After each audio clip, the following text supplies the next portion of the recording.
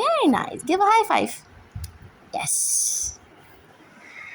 Okay, तो ये तो एक छोटा-सा आपको मैंने डेमो दे दिया कि जब मैंने 18 मंथ्स में अपने बेटे को अरबिक के लिए लगाया तो उसने किस तरह से लर्निंग की, उसको छोटी-छोटी सी चीज़ें हमने किस तरह से लर्न कराई। अब मैं आपको दिखाती हूँ कि मैंने कोर्स किस तरह से डिज़ाइन किया था। अच्छा, अब ये है कि ये इसकी कन्वर्सेशन स्किल्स, ठीक है? इसमें बहुत सारी इसमें चीज़ें हैं, आपने बच्चों को स्टोरी टेलिंग करनी है, उसकी छोटी-छोटी सी रीडिंग प्रैक्टिस करानी है आपने। You have to encourage him to read words through flash cards आपने यूज़ करने हैं, ठीक है? फिर इस तरह से फिज़िकल क्वेश्चन में ये बहुत सारी इंडोर एंड आउटडोर एक्सरसाइजेज़ हैं जो आप बच्चे को कराते हैं। उसमें आप बाहर बच्चे को लेके जाते हैं, उसको डिफरेंट लोगों से इंटरेक्ट कराते हैं इन सुपरविज़न। 7 साल तक आपने बच्चे को बाहर नहीं निकालना है, ये आपका दीन भी कहता है। और ये आप साइकोलॉजिकली भी अगर आप देखें तो ये चीज़ है कि आपने 7 साल से पहले बच्चे को अकेले घर से बाहर नहीं निकालना है। उनके 7 से 12 साल की उम्र में भी आपने सुपरविज़न में बच्चे को निकालना है।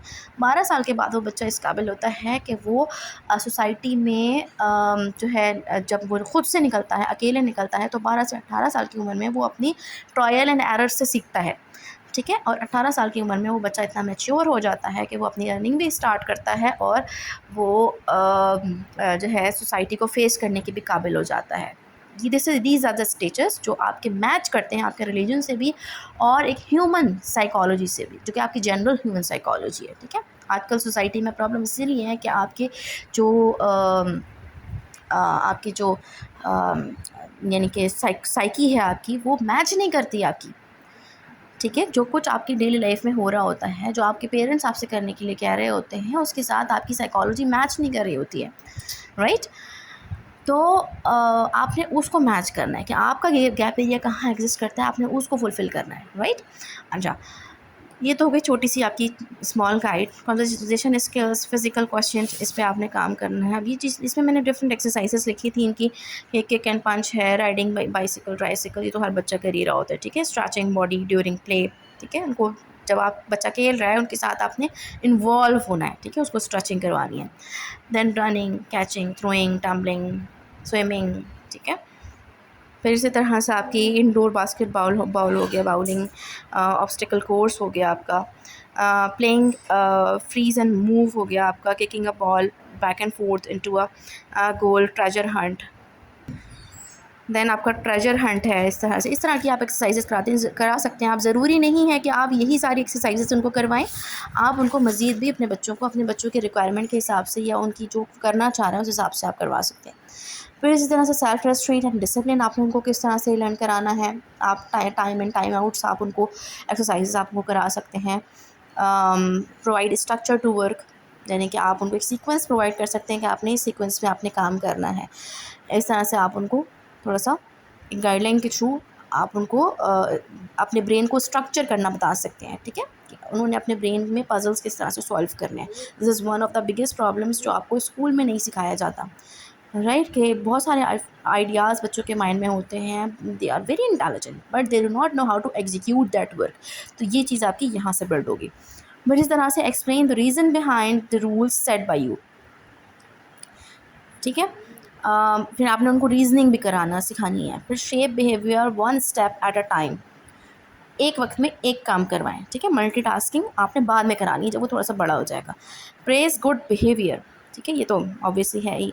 गुड बिहेवियर को आपने बच्चे को प्रेज नहीं करना, आपने उसके काम को प्रेज करना है, ठीक है। This is how he is going to learn कि जब वो अच्छा काम करेगा तो वो प्रेज़ किया जाएगा, यानी कि वो उसकी शख्सियत को शख्सियत परस्ती नहीं आएगी इस तरह से बच्चे को वो। और एक काम को भी अगर आप प्रेज़ उसको करवा रहे हैं तो उसमें भी आपने उसको ये बताना है कि बेटा at one point of time nobody is going to praise you, ठीक है। आपने खुद से अच्छे और बुरे में तमीज़ करनी है और अच्छे और बुरे में आपने तमीज़ करके अपना बिहेवियर डिसाइड करना है, right. And it will lead to self satisfaction, ठीक है। And this is one of the responsibilities that अल्लाह ताला हैज़ असाइंड यू, कि आपने लोगों के साथ अच्छा रहना है और बुराई के ख़िलाफ़ आपने बात करनी है, बोलना है। This is a part of good behaviour. Teach them problem solving skills, ठीक है। Give consequences, teach them problem solving skills. ये थोड़ा सॉरी मैंने इसको रिपीट कर दिया। अच्छा, then it comes the mental question.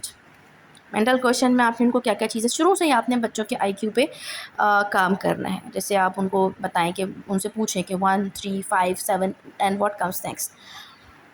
इस तरह की एक्सरसाइजेज होती हैं। जैसे